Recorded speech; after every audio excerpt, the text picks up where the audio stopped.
Greetings and welcome to my channel. I hope to clear up some possible misconceptions about estate taxes. Who pays them? How many people pay them? Do you need to worry about them? I also want to touch on what would happen if the initial Build Back Better exclusion reduction had been approved, and how many people may be affected when the Tax Cuts and Jobs Act exclusion reverts back to a lower level in 2026. The current exclusion is $12.06 million per person. And what that means is anything under that, if your estate is worth less than $12.06 million, you don't pay taxes on it. Now, it's also per person, which means that generally you can pass your exclusion on to your spouse. So the exclusion for a married couple is actually $24.12 million currently. That's this year, 2022. This 2020 estate tax data is available from the IRS. I assume the impact was pretty low, but I was surprised to find out that only 1,275 returns had estate taxes due. Something else that was surprising, and you'll see this on the bottom row there, is that there were 163 returns for estates over $50 million that paid no estate tax. Most was transferred to a spouse, but there are also many estate planning tools that can shelter your estate from taxes, such as certain types of trusts or insurance. So, how many people would be affected by the exclusion reduction initially proposed by the Build Back Better Act? According to this CNBC article by Greg Iacursi, only about 0.2% of adults who died in recent years have owed estate tax, and that would have approximately doubled to 0.4% if the act had passed, with a reduction in the exclusion to about $6 million. Even without the reduction, we are due to revert back to $5 million adjusted for inflation in 2026. Something I want to point out also in this article is that historically between 1% and 2% of U.S. adults who die each year owe estate tax, and that the initial change, if I can find it here, in the short term, the change would likely increase the taxable share to about 0.3 or 0.4% of deceased adults, so up from 0.2%. And I'll get into this later as well, that it would raise approximately $52.3 billion over the next 5 years. That sounds like a lot, but later on in this video, I'll explain how little that really is as a percentage of total revenue for the government. So that would be about $10 billion per year. Just keep the $10 billion in mind for now. No matter what, we're looking at less than 1% of estates under current exclusions. Historically, the exclusion really increased around 2009, 2010, and that's when it went from that 1 to 2% of estates having to pay taxes down, and it's dropped all the way to 0.2%, like I said. Obviously, this reduction matters to that 0.2% of estates. But why does the media make it out to be such a big deal? And if we reduced it, we're adding another 0.2% of estates approximately. So if it gets reduced to $6 million, we're looking at doubling the number of states that are taxed. And that's why, and that's that 0.2% additional people that tax is really targeting. So why does the media make it out to be a big deal? I give you Dr. Peter Sandman as an explanation.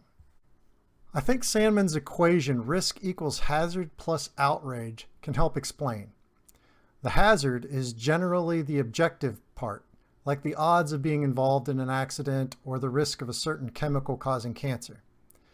Outrage is the social component and is the one that can be influenced either positively or negatively. While the danger itself doesn't change, there is little correlation between the danger and how upsetting it is. If I can make you outraged by repeatedly telling you how cute puppies are causing inflation, then it doesn't really matter what the real danger of a cute puppy is. In the case of a state tax, the hazard is that about 0.2% up to a high of 0.5% of estates might be impacted by reducing the exclusion, but the outrage on both sides is high. Some see death tax as evil, and some think the wealthy should pay more taxes. Ultimately, there are very few estates taxed, and it doesn't raise that much money. 0.4% in 2018. So removing the tax altogether would have little impact, as would reducing the exclusion. So ultimately, does the estate tax really matter? Here are some reasons to keep the exclusion where it is or remove it altogether. First, very few to zero people have to pay estate tax. Second, there are already many ways to avoid estate taxes. Think back to the 163 estates that didn't have to pay any tax in 2020. Number 3, encourages capitalism. People not dissuaded from being entrepreneurs because they think the government will take their hard work in the end. I think this is a fairly weak argument, but it is one that is brought up regularly, and it is felt that estate taxes stifle the economy in this way. And lastly, it would be less paperwork if they remove it. Now, these aren't all the reasons, obviously. These are just some of the main points that there are some reasons to keep it where it is or remove it altogether. And here are some reasons to reduce the exclusion. It's going to raise a little more tax revenue. Not a great argument since it doesn't raise much anyway, and the government's not great at, they don't really want to balance the budget. They could easily cut this much in spending instead of raising taxes and having to hire the people to deal with estate taxes and all that. It still affects very few people, so you could reduce it and you're still going to affect very few people. Most people added should be able to avoid the tax anyway. So if you're someone that has an estate and it's $8 million and now suddenly you're affected by the estate tax and you have to pay estate taxes on $2 million, well, you should be able to find a way to avoid that estate tax through either a trust or insurance or some method of estate planning, so you wouldn't have to pay the tax anyway. Also, the vast majority of state taxes are still going to be collected on the largest estates. So the largest estates are going to be paying the majority, no matter what the change is, unless they remove it altogether. In summary, my opinion is estate taxes impact very few people, whether the exclusion is $12 million or $6 million. The media focuses on the outrage or the social component rather than the logical one, because obviously they want you to have a certain opinion about it. They don't want to tell you that only 0.2% of you will be affected by this decision. Either way, if you remove the tax altogether, 0.2% will be affected. If you decrease it to 6%, another 0.2% will be affected. Finally, there are reasons to support higher and lower exclusion amounts, but ultimately it matters very little to over 99% of people, and the income produced is negligible. So, the death tax or the estate tax, does it really matter that much?